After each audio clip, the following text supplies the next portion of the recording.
me know if you can't hear me, if I need to talk a little louder. I'll try to do this the same way. I did want to make one correction. You call it Tom Brakeman's seat. Tom Brakeman is currently sitting in the seat. It's your seat. So I just want to make that point perfectly clear. My name is Jeff Sinnard, the Democratic candidate for the Ohio House 34th District.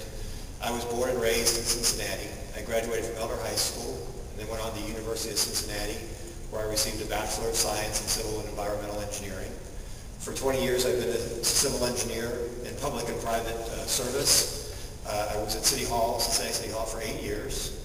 I was in, most recently, the largest job I worked on, I was one of the three principal project managers for Fort Washington Way, which I'm sure you probably heard here while we were in the midst of all our work. And hopefully you all find that it's much more convenient to cross from one side of town to the other, which I know is a rare thing in itself. Certainly something I'm experienced at, having been born in Priceville and now living in Anderson Township. I always tell people that shows that I can work across boundaries.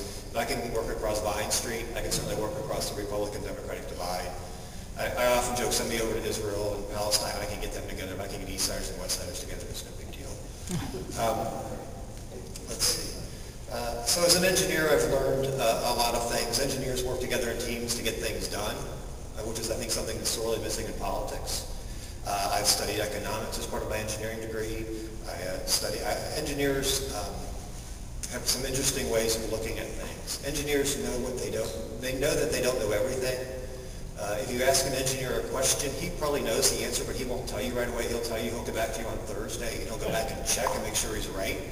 He'll check his books, and then he'll double check it again. We are belts and suspenders kind of guys, and girls, women. Although civil engineering is pretty much dominated by men, which is something we've been working on changing. So as an engineer, I know how to get a job done on time and on budget. I work with large teams of people, and I understand the budgets, and I'm responsible for budgets. So I think all those things will lend itself to my service, and that's not me.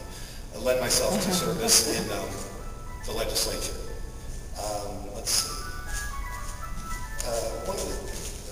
Since I got 5 minutes, and with all respect to Connie and to Peter, one of the ways I highlight the difference between an engineer and a lawyer is I tell this little joke, and Connie's heard it and Peter's heard it now, so they're both shaking their heads at me.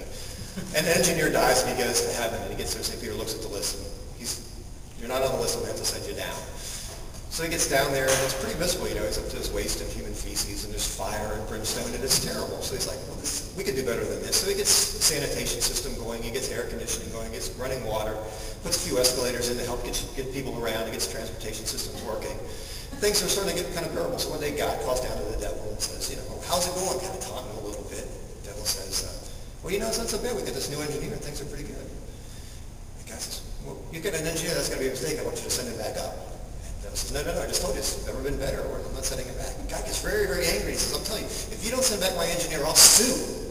And the devil just laughs and laughs and laughs and says, where are you going to find an attorney? So that's the difference between an attorney and an engineer. One of the questions I get asked a lot, and it might come up tonight, but I'll answer it ahead of time.